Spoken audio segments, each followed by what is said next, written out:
अस्सलाम वालेकुम class. Data communication chapter number 3 हम डिस्कस कर रहे थे।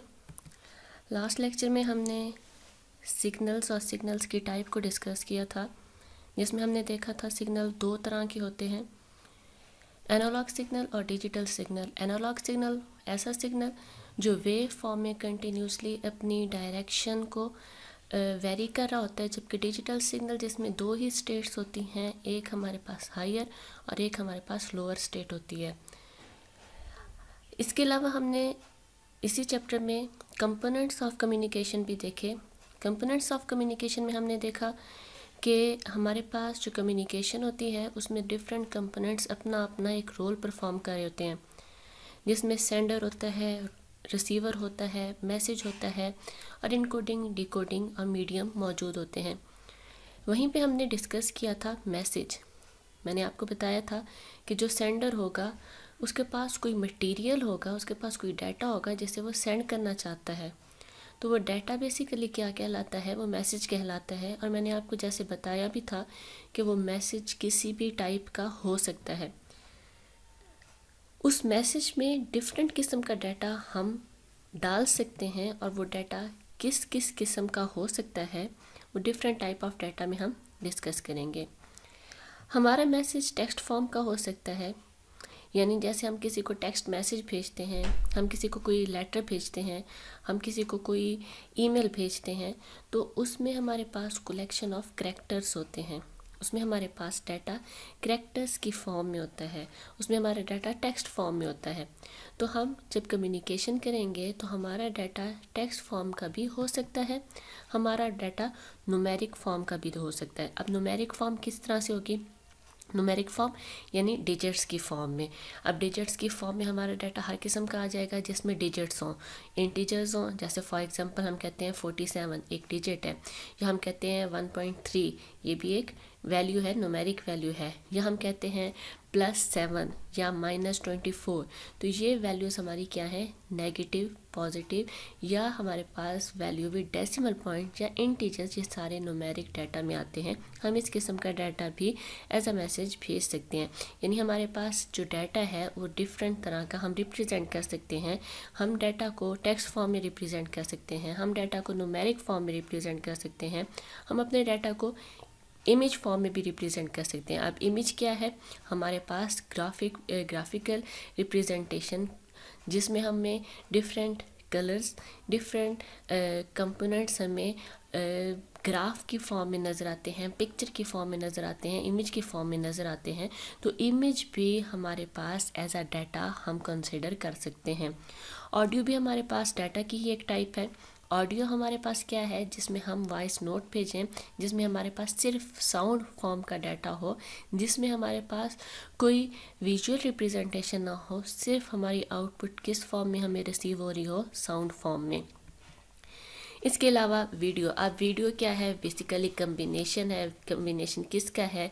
हमारे पास कलेक्शन ऑफ इमेजेस होते हैं विद साउंड, इसमें साउंड अटैच होती है, इसमें इमेजेस अटैच होते हैं। इमेजेस एक से दूसरे इमेज में हमारे पास कंटिन्यूसली चेंजेस आ रही होती हैं और उसके साथ हमारी अटैच होती है साउंड। तो ये हमारे पास बनती है एक वीडियो, जो कि हम एज अ डाटा हम इसे भी ले सकते हैं। और ये जितने भी डाटा हैं ये हमारे कम्युनिकेशन में हम इन्हें सेंड या रिसीव कर सकते हैं, ठीक है।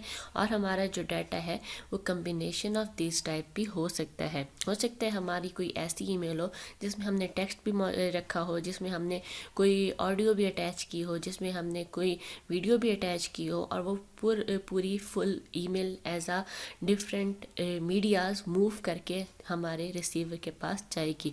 तो हमारा जो डाटा है वो कलेक्शन ऑफ अदर डाटा से मिलके भी बन सकता है, या इनमें से किसी एक सिंगल डाटा से भी हमारा मैसेज बन सकता है। इसके बाद है डाटा रिप्रेजेंटेशन इन कंप्यूटर। हमारे कंप्यूटर में डाटा किस तरह से रिप्रेजेंट होता है, ये आप सबको वैसे भी मालूम है। हमारे कंप्यूटर में डाटा हमें वैसे फिज़िकली नज़र आ रहा होता है कि फॉर एग्जांपल आप टाइप कर रहे हैं MS वर्ड के अंदर, आप कोई सेंटेंस लिख रहे हैं तो आपको स्क्रीन पे वो नज़र आ रहा होगा। आप ABC लिखते हैं, आपको स्क्रीन पे ABC नज़र आ रहा होगा। लेकिन ये हमें फिजिकल आउटपुट रिसीव हो रही है। इंटरनली हमारे कंप्यूटर में डाटा किस फॉर्म में होता है, डिजिटल फॉर्म में, यानी बाइनरी फॉर्म में हमारा डाटा हमारे सिस्टम के अंदर मौजूद होता है। हमारा कंप्यूटर सिर्फ बाइनरी लैंग्वेज को ही अंडरस्टैंड करता है, और वो बाइनरी लैंग्वेज कौन सी है, बाइनरी मीन होता है 2, यानी इसमें सिर्फ हमारे 2 डिजिट्स ही इन्वॉल्व होंगे, और वो 2 डिजिट कौन कौन से हो सकते हैं, 0 या 1। 0 और 1 ही हमारे कंप्यूटर के अंदर जितना भी डाटा होता है, फॉर एग्ज़ाम्पल आपने रिप्रेजेंट करना है 7 को, ठीक है, तो हमारे कंप्यूटर में 7 नहीं इंटरनली जाएगा, वो 111 की फॉर्म में जाएगा, ठीक है। आपने एंटर किया 4, तो वो 4 की फॉर्म में नहीं जाएगा, उसकी बाइनरी फॉर्म बनेगी और वो जाएगा। आप ए एंटर करते हैं तो ए की भी एक बाइनरी फॉर्म बनेगी और वो हमारे सिस्टम में जाएगी। हमें वैसे तो करेक्टर्स, न्यूमेरिक वैल्यूज़ नज़र आ रही होती हैं, सिंबल्स नज़र आ रहे होते हैं, लेकिन कंप्यूटर के अंदर हमारे प्रोसेसर के साथ जब वो इंटरेक्ट करते हैं तो किस फॉर्म में जाके इंटरेक्ट करते हैं, वो बाइनरी फॉर्म में इंटरेक्ट करते हैं। अब बाइनरी फॉर्म में हमारे पास ये किस तरह से हमारे कंप्यूटर के अंदर मूव करेंगे, ये इलेक्ट्रिकल पल्सेस की फॉर्म में मूव करते हैं। अब ये किस तरह से होगा, जहाँ पे हमारे पास 1 होगा यानी प्रेजेंस ऑफ इलेक्ट्रिक करंट है, और जहाँ पे हमारे पास 0 होगा इसका मतलब क्या है, एब्सेंस ऑफ इलेक्ट्रिक करंट। 0 और 1 की फॉर्म में ही हमारा सारा डाटा रिप्रेजेंट होता है। जहाँ पे वैल्यू 0 होती है तो वहाँ पे कोई पल्स जनरेट नहीं होती, जहाँ पे वैल्यू 1 होती है तो वहाँ पे हमारे इलेक्ट्रिक सिग्नल यानी इलेक्ट्रिक पल्स जनरेट हो रही होती है।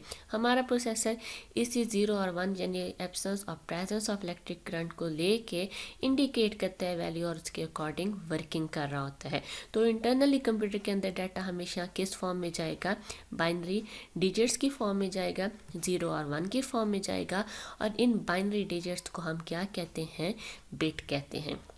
बाइनरी डिजिट हमारे पास कंप्यूटर में बिट्स के फॉर्म में डाटा मौजूद होता है। और फिर हम पहले चैप्टर नंबर 1 में भी देख चुके हैं कि हमारे पास स्मॉलेस्ट यूनिट भी बिट है। हम कलेक्शन ऑफ 4 बिट से निबल बनाते हैं, कलेक्शन ऑफ 8 बिट से हमारे पास बाइट बनता है। इसी तरह से हमारे पास 1024 बाइट से किलो बाइट बनता है, फिर इसी तरह से मेगा बाइट बनता है, गीगा बाइट बनता है, टेरा बाइट बनता है। तो ये फिर आगे रिप्रेजेंटेशन होती जाती है। हमारे पास स्मॉलेस्ट यूनिट कौन सी है, बिट है। नेक्स्ट हमारे पास है जी types of data transmission. Data transmission mean क्या है, वही हमारी कम्युनिकेशन, कि हम डाटा को अगर ट्रांसमिट करना चाह रहे हैं, हम डाटा को सेंडर से रिसीवर की तरफ भेजना चाह रहे हैं, तो वो 2 तरह का हम डाटा भेज सकते हैं। पैरेलल ट्रांसमिशन भी हो सकती है और सीरियल ट्रांसमिशन भी हो सकती है। अब इनमें बहुत से डिफरेंसेस हैं। पैरेलल ट्रांसमिशन क्या है, पैरेलल ट्रांसमिशन में हमारे पास basically group of bits are sent at the same time over multiple wires. हमारे पास इसमें मल्टीपल वायर्स होती हैं, ठीक है, और हर एक वायर रिस्पॉन्सिबल होती है एक बिट को लेके जाने की, यानी एट अ टाइम यहाँ से बहुत सी बिट्स, यानी एट अ टाइम यहाँ से फॉर एग्जांपल ये 8 लाइंस हैं, तो 8 लाइंस पे हर एक लाइन पे एक एक बिट हमारे सेंडर रख देगा और उन 8 बिट्स को एट अ टाइम मूव करवा देगा, ठीक है। वो 8 बिट्स हमारी मूव करती हुई रिसीवर की तरफ जाएंगी और रिसीवर उन 8 बिट्स को एट अ टाइम रिसीव कर लेगा। अब यहाँ पे हर एक सिंगल लाइन एक ही बिट ले रही है, लेकिन हमने नंबर ऑफ लाइंस बढ़ा दी हैं, और हर लाइन पैरेलली काम कर रही है, इसलिए हम क्या कहते हैं, ये पैरेलल ट्रांसमिशन है। मल्टीपल वायर्स होंगी और हर एक वायर पे हमारे पास बिट्स मूव करेंगी, तो group of bits at a time sender to receiver move करके जाएंगी। मोस्टली ये यूनिडायरेक्शनल होता है, यानी सेम डायरेक्शन में ही हमारी हमेशा कम्युनिकेशन होगी, वन डायरेक्शन में नहीं होगी। हमें वन डायरेक्शन में होगी, 2 डायरेक्शन में हमारे पास इसमें ट्रांसमिशन नहीं होती, हमेशा 1 डायरेक्शन यूनिडायरेक्शन में जाएगी। Each bit is transmitted over a separate line, जैसे भी मैंने आपको डायग्राम में भी बताया कि हर लाइन एक ही बिट को लेके जाने की रिस्पॉन्सिबल है, तो हर बिट एक अलग अलग लाइन पे मूव करती है। अब अगर यहाँ पे एग्जाम्पल की हम बात करें तो हमारे कंप्यूटर में डिफरेंट कंपोनेंट्स होते हैं। वहाँ पे जो डाटा मूवमेंट हो रही होती है ना, वो बेसिकली हमारे पैरेलल ट्रांसमिशन के थ्रू ही हो रही होती है।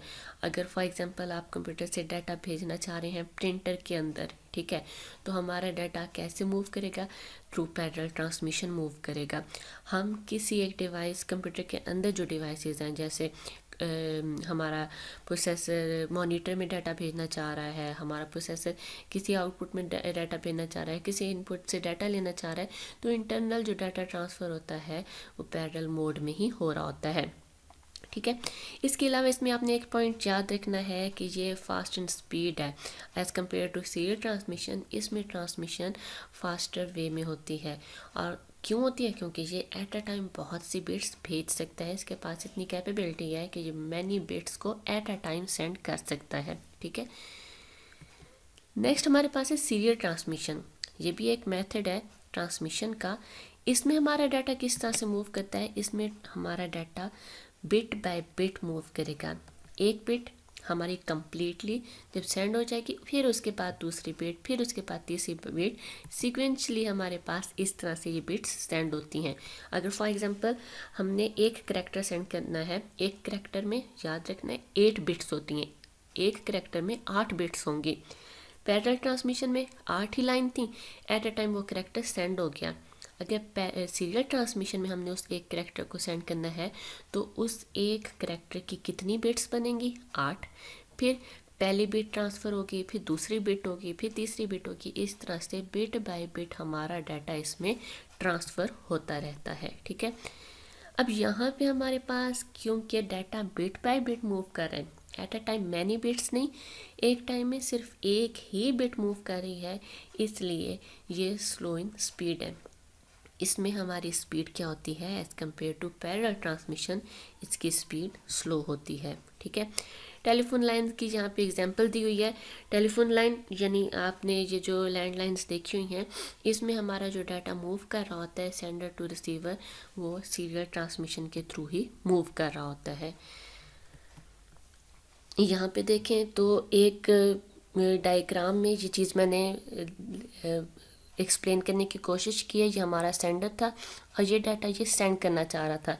इसी सेम सीक्वेंस में पहले उसने इस मीडियम पे 0 रखा, फिर 0 के बाद मूव करवाया 1, फिर उसके बाद 1, फिर 0 0 0 1 और 0, और इसी वे में यानी उसी सीक्वेंस में जिसमें उसने बिट्स को सेंड करना था, ये बिट्स मूव करके गई और उसी सीक्वेंस में ये रिसीवर को रिसीव हो गई। एक टाइम में सिर्फ एक बिट, ये एक बिट को रिसीव कर लेगा, फिर ये नेक्स्ट बिट को रिसीव कर सकता है, उसके बाद ये नेक्स्ट बिट को रिसीव कर सकता है। एट अ टाइम ये इन 8 को रिसीव नहीं कर सकता। तो इसमें ट्रांसमिशन जो होती है वो स्लो इन स्पीड होती है। ये हमारे पास यूनिडायरेक्शनल भी हो सकती है और बाई डायरेक्शनल भी हो सकती है। तो यहीं से हमारे पास इनके कुछ डिफरेंसेस भी अगर आप देखें तो डिफरेंसेस भी हमारे पास यहाँ से आ सकते हैं। पैरेलल ट्रांसमिशन में ग्रुप ऑफ बिट्स मूव करेंगे, तो सीरियल ट्रांसमिशन में बिट बाय बिट डाटा जाएगा। इसी तरह से हमारे पास जो पैरेलल ट्रांसमिशन है ये फास्ट इन स्पीड है, सीरियल ट्रांसमिशन हमारे पास स्लो इन स्पीड है।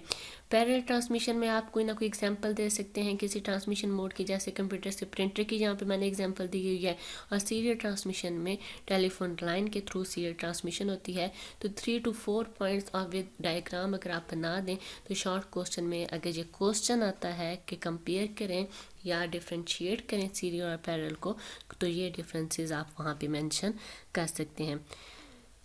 आज के टॉपिक रिलेटेड अगर आपको कोई भी क्वेश्चन हो तो आप मुझसे पूछ सकते हैं। अल्लाह हाफिज़ क्लास।